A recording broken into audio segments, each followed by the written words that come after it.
जय श्री मीराबाई की जय हो, श्री राधे बाबा की जय हो, श्री राधे श्याम। हम मीराबाई का पावन चरित्र स्टार्ट कर रहे हैं। बहुत प्यारी और अद्भुत लीला है ठाकुर जी के साथ, लीला मैया की। हम शुरू कर रहे हैं मीराबाई के दादाजी श्री दूधा जी से, जिनका नाम राव दूधा या अन्नदाता हुक्म भी बोला करते थे। राव दूधा के 5 पुत्र हुए हैं, वीरमदेव, रायमल, रायसल, रतन सिंह और पंचायन। रतन सिंह की पत्नी श्री जाली जी, जिनका नाम श्री वीर कुंवर जी था, जो मीराबाई जी की माता हुई थी। मीराबाई जी की माता जी के जब बोलन हुआ तब मीराबाई जी गर्भ में थी। तब उसके राव दूधा ने आदेश दे दिया था कि दासी को, मीराबाई को, की माँ को जो भी क्वेश्चन है, जो भी क्वेरीज हैं वो पूछे और उसका आंसर पता कर लें। शाम को आके मैं शाम को विश्राम के समय जाऊं। तब राव दूधा बहुत परम भगता रहे हैं, बहुत महान राजा रहे हैं। मेवाड़ में अच्छे राजा हुए हैं और मेवाड़ में सबसे श्रेष्ठ बात यह है कि मेवाड़ में भक्ति के लेवल पे भी अच्छे रहे हैं। तो राव दूधा ने क्या किया, मीराबाई जब बचपन में भ्रूण में थी, गर्भ में थी, तब मीराबाई ने संतों का, मेवाड़ में संतों का आगमन, भागवत कथा, रामायण, मतलब कथा का, संतों की चर्चा करते रहे 9 मन तक।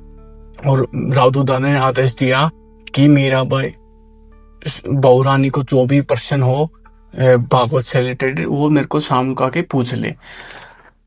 तो एक दिन श्री कुंवर जी ने पूछा कि पहला क्वेश्चन, जो पूर्ण काम है वो उसे एक अहम भविष्य में कामना क्यों कर हुई है। एक दिन और पूछा, यदि माया भगवान के सामने टिक नहीं सकती तो क्या उसकी सृष्टि किसी और के नहीं है। उनकी जिज्ञासा बढ़ती जा रही थी। फिर पूछवाया कि भगवान पापियों और पापों को नष्ट करने के लिए धरात पर अवतरित होते हैं। यह बात समझने में नहीं आती। पाप पुण्य, धर्म अधर्म, अच्छाई बुराई, यही सब मिलकर संसार बना है। तब इसके किसी भी तत्व को मिटाना ईश्वर का लक्ष्य कैसे हो सकता है। जिसके भ्रूण संकेत से सृष्टि और प्रलय उपस्थित है, इसे इतने छोटे कार्य के लिए आना अनिवार्य हो सकता है।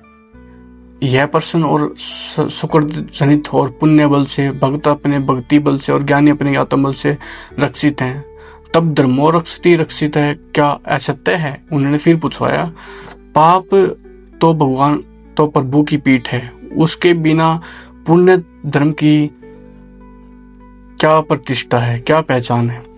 10वें सगंध आरंभ होने के पश्चात रविनाथ से कोई प्रश्न बाहर नहीं आया और राव दूधा ने पूछवाया कि अब बीननी, मतलब कि बहू को कुछ पूछना नहीं है। उत्तर में वधु ने अस्वीकृति सिर में हिला दी, मानो सारे प्रश्नों के उत्तर मिल गए हों। ऐसे 9 मंथ बीते और मीराबाई का जन्म हुआ तो पंडितों को बुलाकर सूर्य पूजन का मुहूर्त निकलवाया।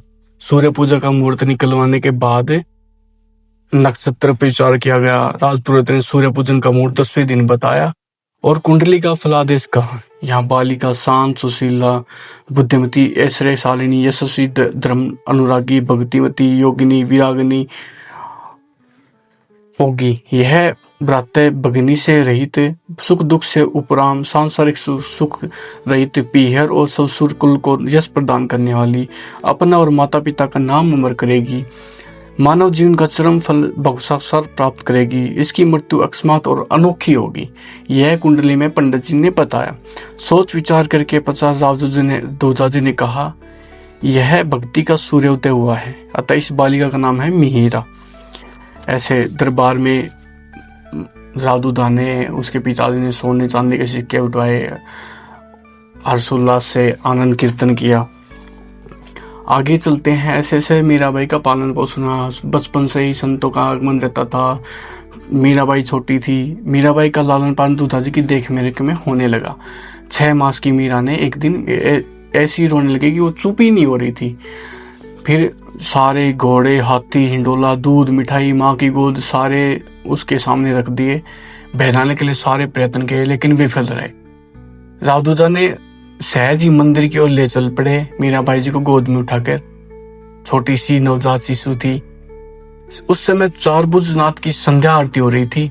दूधाजी ने मीरा को संकेत से श्री ठाकुर जी को ओर देखने के लिए प्रेरित किया। ठाकुर जी की दृष्टि पड़ते ही वो चुप हो गई और एकटक उन्हें देखने लगी। आश्चर्यचकित दूधाजी बोले, धीरे धीरे भजन गाने लगे। मीरा ठाकुर जी की ओर हाथ से संकेत करके दूधाजी को कुछ समझाने का प्रयत्न कर रही थी।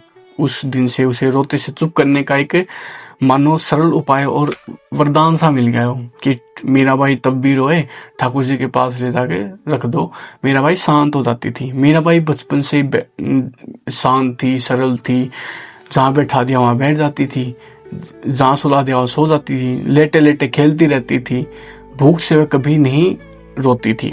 माँ अथवा दाई समय का विचार करके स्वयं दूध पिला देती। उसमें सौंदर्य सुषमा अनुपम थी। स्वर्ण चंपक सा देव, वर्ण छोटा सा सुमुख सुकोन्मुख और छोटे छोटे अधरों से जागती दो दुधरियाँ निकल आई थी।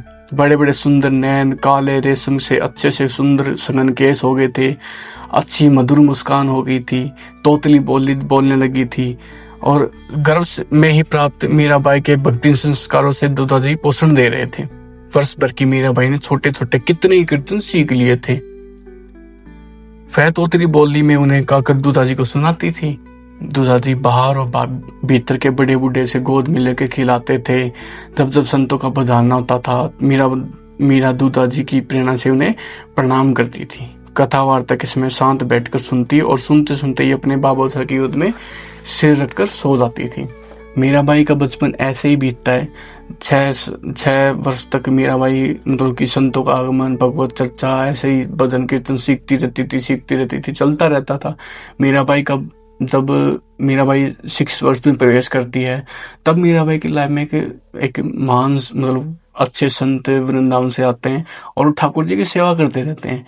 ये चर्चा हम आगे करेंगे कल की वीडियो में। आनंद आएगा। बहुत प्यारी लीला है कैसे ठाकुर जी मीराबाई के पास गए और श्री मीराबाई के पास ठाकुर जी कैसे आए। ये लीला कल करेंगे। श्री राधेश्याम।